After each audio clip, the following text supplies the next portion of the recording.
Bismillahirrahmanirrahim. Assalamualaikum warahmatullahi wabarakatuh. Alhamdulillahirabbil alamin. Assalatu wassalamu ala asrafil anbiya'i wal mursalin wa ala alihi wa ashabihi ajma'in amma ba'du. Apa kabar anak-anakku, santriwan dan santriwati Pondok Pesantren Nurul Khatimah, wabil khusus untuk anak-anak kelas 7 yang masih melaksanakan PJJ ataupun secara online. Mudah-mudahan teman-teman semua dalam keadaan sehat selalu dan dalam lindungan Allah serta masih semangat dalam belajar, khususnya pelajaran bahasa Indonesia. Pada kesempatan kali ini, setelah kemarin teman-teman melaksanakan PTS, insya Allah hasilnya pun akan baik jika memang teman-teman sudah melakukan ikhtiar yang terbaiknya. Jangan berputus asa karena perjalanan masih panjang, sehingga mari kita semangat kembali untuk belajar. Dan pada kesempatan kali ini, kami akan membahas mengenai kebahasaan dalam puisi rakyat. Ada apa saja kebahasaan dalam puisi rakyat? Silahkan disimak dengan baik. Yang pertama yaitu kata kiasan. Apa sih kata kiasan? Kata kiasan merupakan bahasa yang digunakan untuk mengungkapkan suatu maksud secara tidak langsung.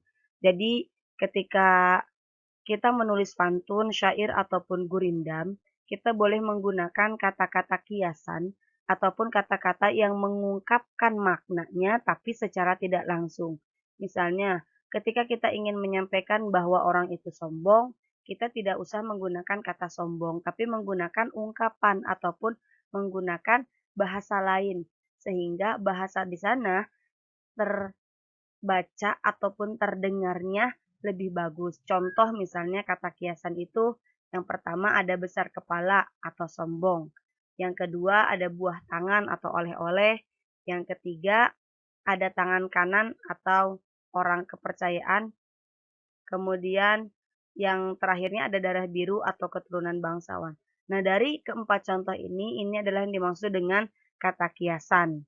Nah, masih banyak lagi kata-kata kiasan yang sering digunakan dalam pantun, syair, ataupun gurindam. Nah, bagi anak-anak mungkin nanti bisa mencari sendiri contoh kata kiasan yang lainnya. Kebahasaan yang lain ialah cerapan atau citraan. Apa sih cerapan atau citraan? Ialah bayangan angan yang ditimbulkan oleh panca indera ataupun cara menggambarkan suatu objek melalui apa yang dilihat, didengar, dan dirasakan sehingga seolah-olah pendengar mengalami sendiri atau melihat sendiri hal yang diceritakan. Itu yang disebut dengan cerapan atau citraan. Nah, kemudian cerapan atau citraan di sini meliputi 3, yaitu yang pertama ada penglihatan atau visual, yang keduanya ada pendengaran atau audiotori, yang ketiganya ada taktil ataupun perasa. Nah, di sana si pembaca ataupun yang mendengarkannya seolah-olah bisa ikut merasakan sendiri karena apa dirasakan oleh panca inderanya. Contoh misalnya kalau penglihatan, kalimatnya seperti ini. Di sebelah kiri terlihat tebing yang sangat tinggi. Di sebelah kanan kita bisa melihat batu karang besar yang seolah-olah siap menjaga gempuran ombak yang datang setiap saat.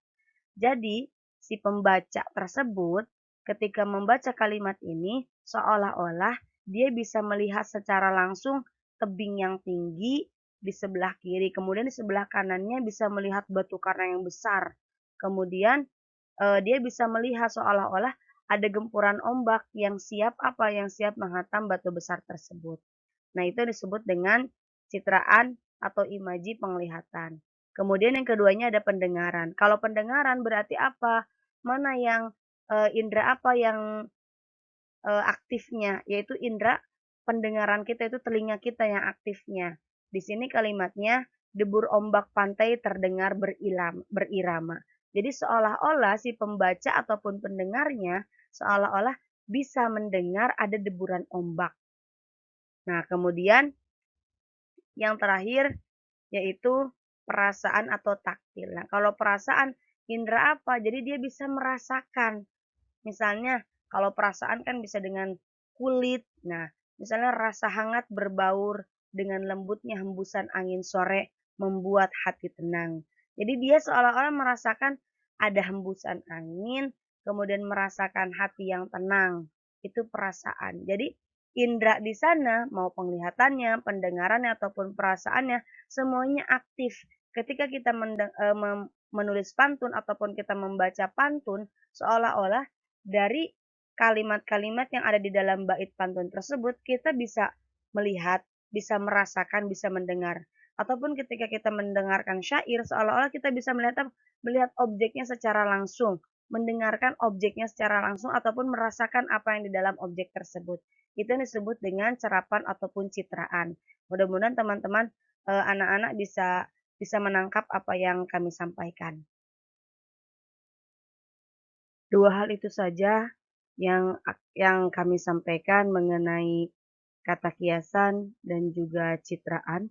Mudah-mudahan teman-teman di rumah bisa menangkap apa yang kami sampaikan, dan apabila ada yang kurang jelas dari kami, insya Allah nanti bisa ditanyakan ketika Zoom.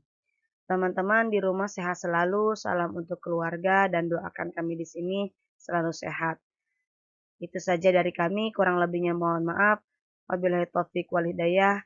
Assalamualaikum warahmatullahi wabarakatuh.